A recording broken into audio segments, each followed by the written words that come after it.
Welcome back to Sledgehammer Horror, guys. I am Ken Sledge, and let's talk horror. Now, today I am joined by the amazing Chris Cooney. Chris, how you doing today, man? I'm good. Thanks so much for calling me amazing. How you doing? Man, I call it like I see it, man, and I'm so excited. This is a hookup that's been trying to happen for a very long time. We've been fans of each other for a long time. Just trying to make this actually come together is something that we've been meaning to do. Now, before we actually get started on why you're here, Chris, I would like for the people that don't know you to get to know you a little bit. Chris is from Jacksonville, North Carolina, runs an independent outlet called Dead Noise. It's completely dedicated to celebrating his two favorite things, rock music and horror movies. He's been a rabid hardcore fan of both creative industries his entire life. And since getting started with Dead Noise in early 2022, he's created different types of content ranging from film reaction articles to, concert recaps, video essays, interviews to people on both sides of the horror and metal coin. Now, some of the guests that he's had, guys, are so amazing. Heather Matarazzo, Dee Wallace, John Russo, and then in the music industry, you've had guests from Saliva, Vampires Everywhere, A Killer's Confession, Tantric. Um, that's some dope names right there, man. So, what made you want to start Dead Noise and actually get that up off its feet and start rolling? Um, Honestly, it's kind of been a long time coming in a way because I've always had a passion for both horror and rock music. Um, when I was like 10, got the idea that I wanted to interview musicians because I was a big fan of that metal show on VH1 Classic, formerly Yes, VH1 dude. Classic. Um, so when I was 14, I actually got the chance to meet Eddie Trunk in Myrtle Beach. He was doing a book signing, and I told him straight up, I'm like, look, I want to do what you do, but I have no idea what I'm doing. I'm only 14. How do I get there? And he gave me all sorts of advice. And 10 years later, it's still relevant. I look back on it now, I'm like, wow, I'm doing exactly what he told me to. But I for my senior project, I built a website and it was dedicated to writing movie reviews and album reviews when I was in high school. And I tried it like twice. I did something just on the side my freshman year of high school, then it fell off the wayside because I was stupid busy because I was a band kid. Yep. And um then my senior year, I decided to bring it back up for my senior project, and then fell through the wayside because band kid. Then I was getting ready for college, and then when I was in college, my senior year, I minored in journalism, and I took an entertainment journalism class, so my writing, I got my writing fix out of it, and I started writing more about stuff I actually enjoyed instead of writing academically. So then at the end of the class, my professor was like, you guys can keep doing this. You can do Substack blogs, you can go on WordPress, you can do this, do that. And I was like, hmm. And then Right. one thing led to another, and that became Dead Noise. Well, and like I said, the mixing two things that a lot of us are big fans of horror movies and music. I think that's brilliant because, especially in horror movies, we look for the score, we look for the soundtrack, and how those can be beneficial. And you look at some of the, quote unquote, most popular soundtracks that of people that I've talked to, you get Scream 3, you get Freddy versus Jason, you have these super metal, super, hardcore scores and or soundtracks, I'm sorry. So, what gave you the idea to want to do both musicians and horror movie enthusiasts on the podcast, on the show, I should say? Well, it just always made sense to me. Like the fan bases coincide super well. I mean, you look at the Scream series, you look at just Wes Craven's work in general. He's always had that element to his work. And people just they like the same thing. I'm wearing an Alice Cooper shirt right now, and he's the godfather of blending both together. So Yeah. it just made sense to me.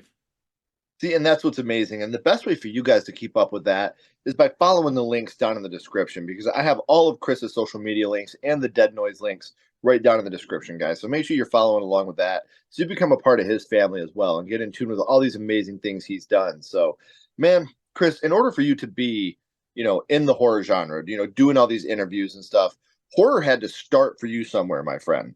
So now I would like to go back to the past and talk about what it was that got you started in the horror genre, your first horror movie. And Chris, the first horror movie you watched was Jaws from 1975. What a it's funny because I just did another interview about Jaws, and I will never ever ever get tired of talking about how absolutely fantastic this movie is. So, do you remember about how old you were the first time you had seen it? Way too young. That's how old. Um, I w- it had to have been 7 years old. I keep flip-flopping between 7 and 8, but I'm like 99% sure it was 7. And like you said, too young. I'll never forget it. And I've talked about this on the show before. I remember I was potty training when I had saw Jaws. I don't remember it, but my mom tells me that I was like, water, nope, sharks, water, no. Like, it's one of those things where obviously I don't remember potty training, guys. If I did, I'd have done it better. But my mom's told me that story when she was alive, and it used to make me laugh. Like, damn, Jaws had that effect on me. Like, no, sharks in water, water in toilet, bite me on the ass. Not doing it. So, do you remember who you were with the first time that you would watch Jaws, Chris? My protective parents and my older sister. Yes, dude. That's so great. And really, like, I know this sounds corny, but there is a lot of deep family rooted things in Jaws. Family is a major aspect of that movie. And to watch that for the first time with, your family, that's actually pretty special because Jaws does have a lot of family elements to it and what a father's willing to do or what a sheriff's willing to do to protect his community. And um, I think that's actually pretty rad, to be able to watch that with your parents for the very first time. Yeah, and in a way it kind of comes full circle because my dad, he was born in 1969, so he was too young when he saw Jaws because he saw it in the theater with his mom. They Mhm. showed up to the theater late, and he walks in right when the head comes out of the bottom of the boat and scared the bejesus out of him. He had to stay for the next showing to see what came before that, and it still scared him. For the 40th anniversary, we saw it in the theater, all four of us together. I'm sitting next to my dad. That scene's coming up. I'm looking. He's right next to me. I'm looking out the corner of my eye because I know what's about to come. He still jumps and he looks at me. He's like, every single time. I am I am 45 years old and it still gets me. Dude, I totally thought you were gonna be like, it comes full circle because my dad got ate by a shark. It totally went full circle. Um, what's impressive about that scene, and I don't know if you know this or not, they did a test screening of Jaws, and Spielberg thought it was missing something. So they filmed that jump scare scene in his pool in his backyard because he thought the film needed something else to make it scarier. So that scene was just like an afterthought. Hey, let's get down in the pool. Let's make this happen. And I was like, that's what makes Spielberg Spielberg right there. Like that little thing. Like they did a test screening. He's like, yeah, it went all right, but we need something else, guys. We need that big catch, and they got it in one of the best jump scares of all time, right there. With the pulling the tooth out and then the head, terrifying scene. So, we know which scene affected your dad the most, but now I want to talk to you about this, Chris. What was the scene that affected you the most the first time you seen it? Oh man. It I keep going back and forth between two. Obviously chronologically the first one was the death of Alex Kintner because obviously I was his age. That would probably have something to do with it. Um but I don't know, something about seeing him come up as he was getting attacked and then you have the blood spurting out. I remember it much more being much more graphic when I was younger, and then I saw it the second Yes. time. I'm like, oh, it wasn't that bad, but it terrified me, and I didn't know why. It's kind of obvious why, but what really got me was the first time you actually see the shark because I at that age I was obsessed with animals, so like I knew it was a shark movie. I wanted to see a shark movie. And I thought I'd be able to handle it. My parents were like, "It's super scary. Are you sure you want to watch it?" I was like, "Yeah, I can handle it." And lo and behold, I couldn't handle it at that age. Um, After it was over, you're like, why'd you let me do that? You knew I couldn't handle it. well, they were smart. Well, they were smart because there were certain scenes that they made me close my eyes during, like the scene where the head comes out of the bottom of the boat. So I just Yes. hear everything, and that makes everything 10 times scarier. Yes, it does. So you win some, you lose some. But when you first see the shark and you just see it coming towards the guy in the boat, something about that, like I'm sitting right in front of the TV and I'm frozen. I'm on land and I'm terrified. Right. Um, but yeah, that those two scenes stuck out to me the most the first time I saw it. And it's again happy accidents, man. Both of these. This movie is just such an amazing, amazing work of art with what they had to work with on the budget and how things kept messing up for them. Like it's a miracle this movie got made and it made as well as it did. So, we know what scene affected you the most, Chris. But what would you say your favorite scene from Jaws is? Is it a cop out to say the whole movie? Because it's so hard to narrow it down. I just think there's a handful of movies that I feel like are just perfect from scene to scene. There's Scream, the original Dracula. Shout out to Bela Lugosi. There's The Exorcist, and then there's Jaws. Those are like my top four. Mm-hmm. Well, when you got that Mount Rushmore, I understand. Um, I've always said there's one perfect movie out there, and it's Pee Wee's Big Adventure. I think Pee Wee's Big Adventure is the perfect fucking movie. Like, I'm not being funny. Like, genuinely, that movie's fucking perfect. Like, it's scary, it's funny, it's a love story, it's an action movie. Like, it has everything to it. Not my favorite movie. My favorite movie will always be Back to the Future, but damn, dude, Pee Wee's Big Adventure is such a perfect movie. Rest in peace, Paul Rubens. Um, and now, but I do get what you're saying with Jaws, and it's something that I've talked about before. Every single cog in the machine is turning at the perfect speed when it comes to Jaws. You're getting everything happening. The exposition, everything in this movie goes at such a perfect pace. So it is hard to say, hey, this movie is not perfect because there's very little wrong with Jaws. Obviously, if you want to be critical and nitpick things, there's certain things you could obviously nitpick the shit out of. But um, Jaws obviously is part of a franchise now. We have 4 movies in the Jaws franchise. And I got to ask, I think I know the answer, but I got to ask, which movie in the franchise is your favorite one? Number one, of course. That's a no-brainer. Yep. See, and I love Jaws 2. I think Jaws 2 is a fantastic movie. Like, I not a agree. fan of 3 or 4. I mean, 3 has its like so bad it's good moments, with SeaWorld or whatnot, but um, Jaws 2, like everybody shits on Jaws 2, and I'm like, why?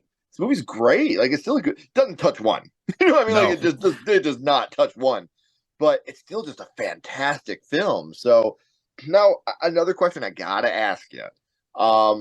This is one that I'm an absolute no on. So I'm gonna say that, and this is the only film I think I'm an absolute no on. Remakes, requels, sequels, all the rage in Hollywood. Would you like to see them attempt a remake or even a requel, after the events of Jaws? Is that something you'd like to see them try to do today? Coming 2 months removed from The Exorcist Believer, I'm gonna have to give a resounding heck no. Um, Mm-hmm. I hate to be negative, but absolutely not. Well, it's funny because The Exorcist is funny to me because the first Exorcist I think is probably the scariest movie of all time. The second Exorcist I think is probably the worst movie of all time, and I don't even just mean horror movie. I mean worst movie I've ever seen is The Exorcist 2. Oh yeah.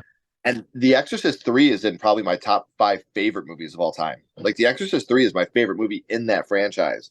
So I can't hate the movies for being a franchise. The Exorcist should have been a standalone film. That Yeah. should have been the only one they had was the first one, but I can't hate them because 3 is perfect. Um, but when you talk about uh Jaws, like the amount of practical effects and the acting that was just so perfect. The SS Indianapolis story and all the amazing. I don't think you could capture that lightning in a bottle again with Jaws. Possibly a requel. Seeing Quinn's kids when they're growing up, that might be kind of cool. But just the overusage of CGI that they would use, I don't think I could get into it. So I'm with you. There's never really a movie where I'm like, you can't remake that. That's a classic. The two that I'll always say you better not ever touch are Jaws and Back to the Future. Leave them alone. They're perfect the way they are. I don't need any more of those chapters in my book. So, I would we put, talk. not to No, go interrupt, ahead. I'm sorry, but I would No, put please. I would also put An American Werewolf in London in that category. I saw your shirt. I saw the top part of your shirt that said "Beware the Moon." I was like, "Oh yeah, that should also never be touched." Yeah, you're right. Because um, the practical effects in that movie are just perfect. Like it's just perfect, man. So, um, it's oh my gosh, it's in my top 3 practical effect movies of all time. Oh I put yeah. that, Nightmare on Elm Street, and The Thing as 1A, 1B, 1C, just because Nightmare on Elm Street didn't have the budget and they still did everything they did. Yeah. American Werewolf, that transformation scene alone is just absolutely ridiculous. And then The Thing, like that's all you got to say. Any horror fan, you hear The Thing, you're just like, oh, That's goosebumps. that's the goat. It is. The practical effects, um, the most underrated score of all time, Mm. absolutely terrifying. Absolutely adore The Thing. So, we've talked about Jaws and what that means to you, Chris, but here for a second, I do want to throw a little bit of a curveball your way. My little buddy Ghostface is here, and he has a question for you. What's your favorite scary movie, Chris? And what is your favorite horror movie of all time? I am a sucker for classics, so I would have to say the original Dracula from 1931, but Scream is not too far from it either. I mean, that's my generation. It's Scream is a lot more sentimental to me in a way because I grew up with the familiarity with the Ghostface character. Like when I was younger, before I could even see the movies, all the kids in my neighborhood would trick or treat as Ghostface. They scared the hell out of me. Um, and then when I was getting into music and I heard Creed for the first time and I saw the music video for What If, What if? I'm like, wait a minute, that's the same as the kids in the neighborhood. And then I was 14 when I finally saw the Scream movies. I'm like, it's perfect. It all Right. makes sense now. You did your own little Leonardo DiCaprio the Yeah, first time. exactly. And you know what? Like Scream, in a way, was this era's Dracula because Dracula completely revitalized what horror was at that time. And that's what Scream did in 96. It completely rejuvenated and reinvigorated horror. I mean, anybody that wants to question this, whether you love Scream or you hate Scream, look at the horror movies that came out in 93, 94, 95, and then the horror movies that came out in 97, 98, 99. And tell me that Scream didn't come along and completely redo what we were doing in horror at that moment. It completely gave a shot in the arm and just made horror cool again. I will always have a really deep appreciation for Scream and what Wes Craven was able to do with the most simple idea. The slasher idea, and he took it to the next level and he perfected it so many different times in the Scream franchise. So, I do want to bounce back to Jaws here for a second. We talked a little bit about the Kittner death and how that affected you, but would you say that that's the big death in the film for you? Is that the one that affected you the most, or is there another death that kind of sticks with you a little bit?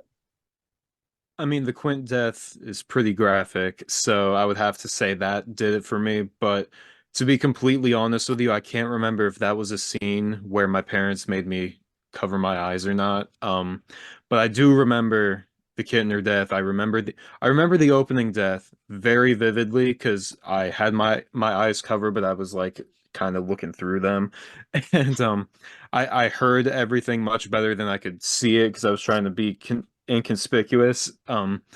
But hearing her screaming as she's being thrashed around the water, that did it for me. I was like, it was at that moment I was like, do I really want to watch this movie? It's not too late, but I was like, I gotta see the shark. I gotta see him once. It only took an hour and a half to get there, but you know. And it's funny because, and I just want to correct something I said a little bit ago.